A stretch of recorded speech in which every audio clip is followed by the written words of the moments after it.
responsables, todo usuario.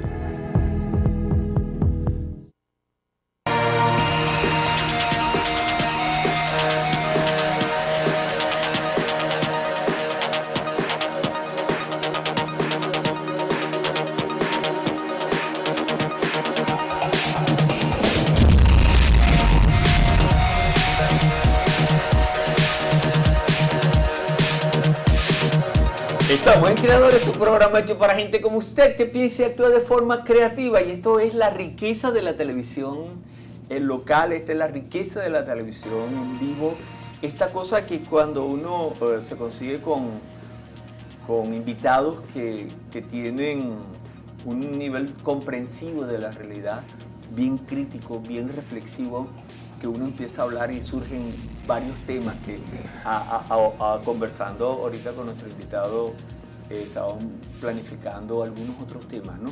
Y esto tiene que ver con lo que es la posibilidad de enfocarnos en una comprensión acerca de la realidad y poder ir comprendiendo cómo las realidades van evolucionando, van transformándose a partir de lo que es la comprensión que uno va teniendo de los temas que se van presentando.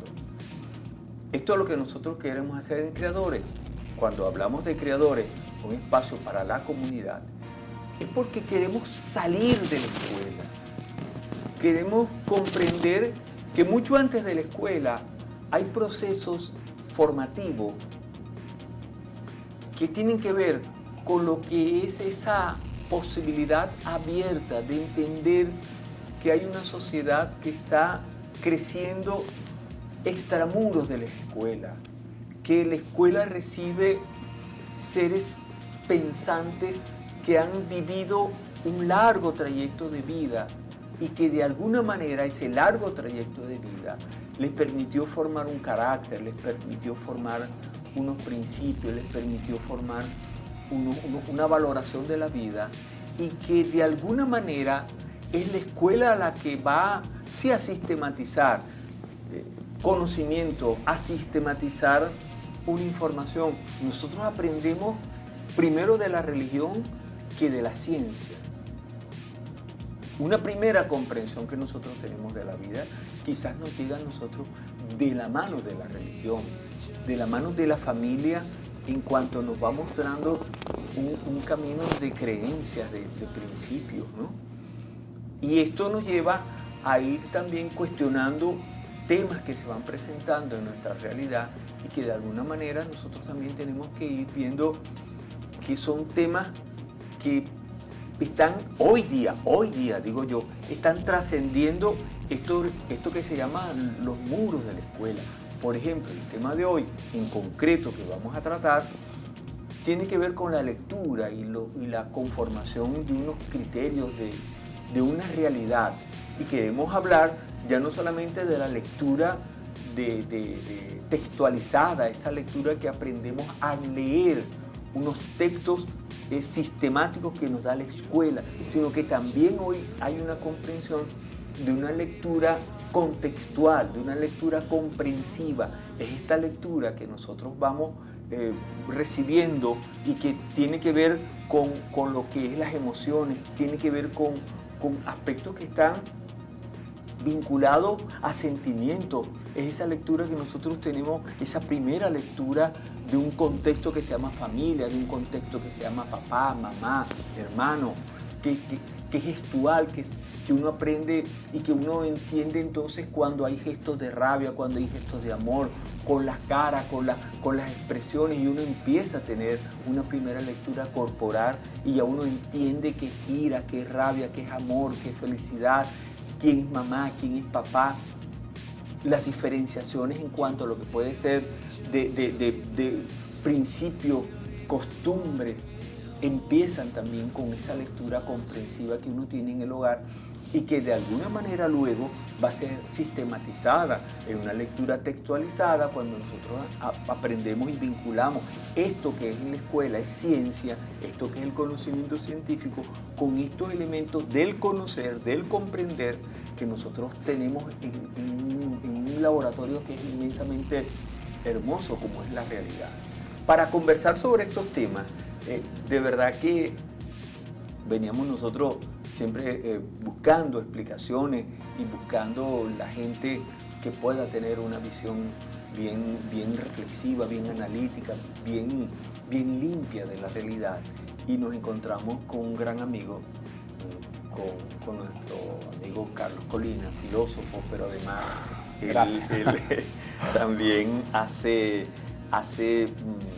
una reflexión de ser un lector, de mostrarse como lector, pero también un artesano que hace cosas de productos, de bienes, pero también es quien tiene una familia, es padre y además mantiene una rítmica de vida a partir de un negocio, que es lo que de alguna manera es un referente también, ¿no? Pero como invitado nuestro, de verdad, Carlos, es un placer tenerte porque es una ruptura de los esquemas de lo que uno habitualmente va comprendiendo como, y te decía filósofo, porque es esta cosa que está más allá de lo que es el espacio aula, sino que además es esa comprensión de quien hace de la vida una filosofía y que mantiene pues también una posición filosófica de mostrar un entendimiento de lo que es su particular percepción de la vida. ¿Cómo está? Muchas gracias, de verdad, José, por la invitación. Conversado en algunas otras oportunidades y bueno, gracias por lo de filósofo. Y filosofía es amor al conocimiento y todo, de alguna forma u otra, nuestra relación con la realidad, que es una realidad concreta, que nos supera, que nos antecede, que nos va a continuar fuera de nosotros. Parte de cómo conocer, de cómo ver esas cosas y el conocimiento, en mi caso particular, o sea, del término particular, cada uno de nosotros es una individualidad. Siempre he sido una persona que se ha hecho preguntas, he encontrado respuestas a algunas preguntas, y otras sigo haciéndome, hay preguntas que jamás tendrán respuesta. Y bueno, eso consiste, considero yo que consiste el vivir, respondernos, hacernos preguntas y buscar respondernos a esas preguntas. Agradezco de verdad mucho la invitación. Quienes me conocen, soy padre, tengo 4 chamos, gracias por lo de artesano, y quienes me conocen saben que yo quiero hablar, quiero decir cosas, quiero plantear cosas que sé, soy una persona muy interesada en la lectura, es algo que me ha motivado. Vargas Llosa se me adelantó porque yo siempre decía que lo más importante en mi vida había sido aprender a leer. Bueno, él usó cuando le dieron el Nobel de Literatura. No es mi aspiración un Nobel de Literatura, escribo, pero se me adelantó en las frases. Yo la uso desde hace mucho tiempo también. Y bueno, es algo muy importante para mí. Y el comentario que hace esto en cuanto a ese conocer y con esa aproximación que tenemos nosotros de la realidad. Nuestras primeras experiencias sensoriales, cuando llegamos acá, tienen que ver con nuestros sentidos más básicos. Es buscar dentro de lo que es la pirámide de Maslow, la base es alimentarnos, es poder excretar, es poder tomar agua, es tener seguridad si subimos un poquito arriba, y todo eso se resume en el comienzo de nuestra vida, nuestra madre, y nuestra comunicación a través de con nuestra madre, y todo es un lapso, es un nexo que continúa toda la vida, tiene que ver con sentidos. Nuestra madre, nosotros reconocemos el olor de nuestra mamá, las canciones, la voz de nuestra mamá, y eso nos da una primera aproximación, una primera visión de cómo comunicarnos ante el mundo. Porque ¿qué somos nosotros? La gran pregunta, una de las grandes preguntas de la filosofía. Somos muchas cosas, pero ese ser muchas cosas se va construyendo, y esa subjetividad, ese interior nuestro, pasa por cómo entendemos la realidad que está fuera de nosotros. Nuestro primero, como dije al principio, son los sentidos. Y al principio los sentidos son impulsos eléctricos que llegan por cada uno de nuestros órganos, bien sea tacto, la vista, es 1-0, si lo traducimos en código binario, y eso al principio tiene una carga evolutiva en la cual nos explica ciertas cosas y evolucionamos para sentir esto y aquello. Y esas primeras experiencias no están mediadas por algo que nos hizo, consideramos, y mucha gente considera que nos hace lo que somos, que es el lenguaje. ¿Cuál es la ventaja? ¿Qué posibilidades nos da el lenguaje? El lenguaje nos da la posibilidad de describir o aprender de tomar el mundo en base a acepciones, palabras que evolucionaron, que tienen una carga histórica, que fueron evolucionando, que eran una piedra muy grande que el uso la fue rodando y le entregó una cosa bien pulidita, y esa palabra significa esto precisamente. Yo soy un enamorado del lenguaje, de ahí mi amor a los libros, y el lenguaje tanto escrito como hablado, la palabra, porque es una cosa mágica. Un filósofo, un sabio venezolano, José Manuel Briceño Guerrero, una prosa muy rica, y él contaba, fue él lo cuento, pero va a usarla, él contaba cómo él las palabras lo seducían desde niño, y él empezaba a nombrar las palabras, a nombrarle, llegaba un momento que se cortaba la relación de esa palabra con un significado y era una cosa mágica, y él entraba como una ensoñación de la palabra, y decía caballo, caballo, y llegaba un momento que ya no era el caballo, sino la palabra caballo. Eso te lo da, eso nos amplía. Yo siempre, cuando hablo con los muchachos, yo he dado muchas oportunidades, clases, he hablado con mucha gente, me interesa comunicarme, aprender de las personas.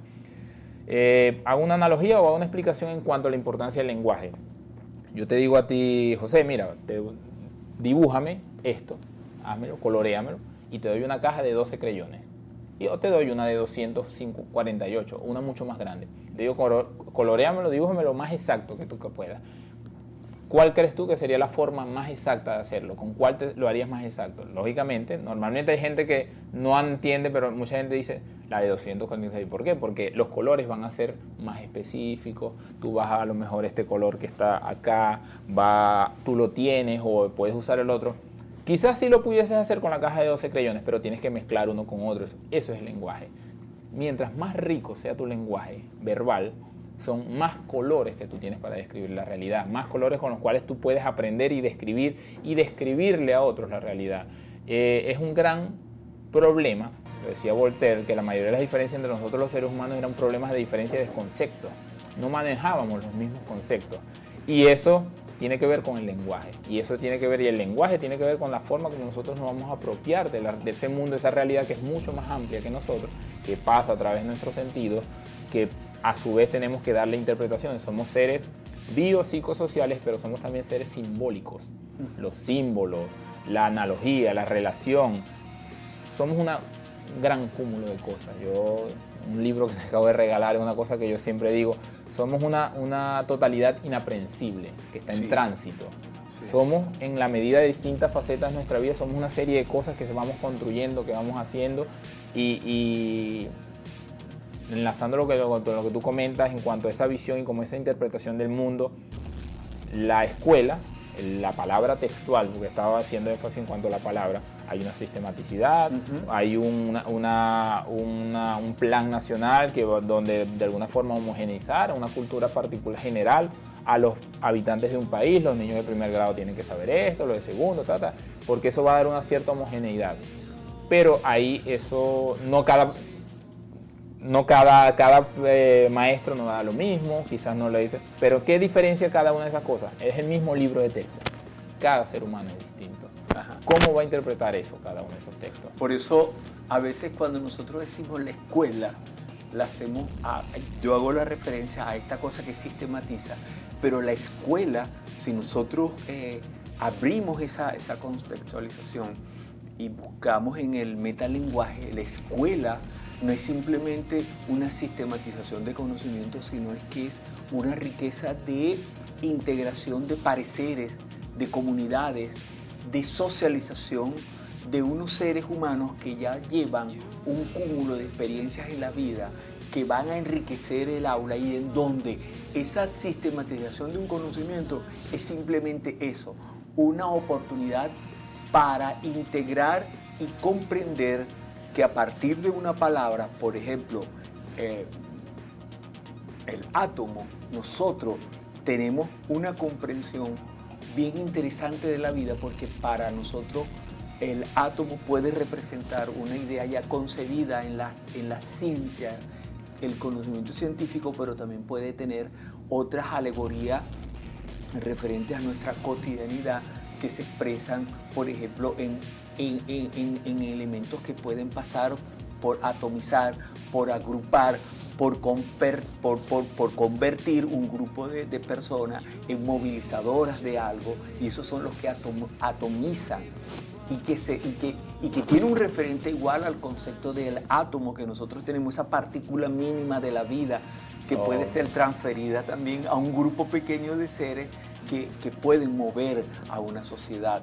Y esa riqueza inicia con esto, con la palabra y con el lenguaje que nos permite a nosotros no solamente ser el lenguaje del habla, sino el lenguaje de los sentidos.